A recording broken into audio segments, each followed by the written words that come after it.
Bonjour à tous, ravi de vous retrouver en direct sur Public Sénat pour cette nouvelle édition de Sénat 360. Voici les titres. Il y aurait une centaine de personnes fichées pour radicalisation et légalement en possession d'armes, selon Gérard Collomb, le ministre de l'Intérieur. Il l'a affirmé hier au Sénat, une affirmation qui pose question alors qu'Adam Jaziri, mort dans un attentat raté sur les Champs-Élysées, possédait lui aussi légalement plusieurs armes. Samia Dechir. Le 19 juin dernier, un homme fonce dans un fourgon de police sur les Champs-Élysées. On découvrira plus tard que l'auteur de cet attentat raté avait une autorisation de détention et de transport d'armes alors qu'il faisait l'objet d'une fiche S. Alerté, le ministre de l'Intérieur a demandé au préfet de recenser toutes les personnes fichées pour radicalisation et susceptibles de détenir légalement une arme. Nous en avons repéré une centaine.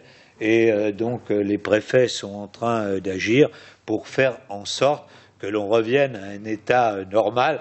Les victimes d'attentats dénoncent un grave dysfonctionnement connu de longue date. Ce qui est grave, c'est que c'est une situation qui dure depuis très longtemps, depuis, je dirais même 2002, puisqu'il y avait dans la tuerie de Nanterre une personne qui était détentrice de port d'armes.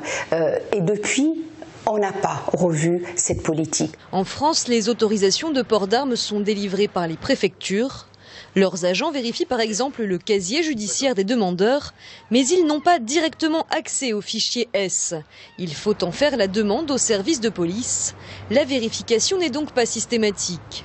Il semblerait que les contrôles systématiques par rapport aux personnes fichées ne soient pas faits. Donc ça doit rentrer dans le cadre effectivement de l'élaboration de cette nouvelle loi antiterroriste pour éviter que ce genre de dysfonctionnement où il n'y a pas de contrôle systématique puisse être fait dorénavant.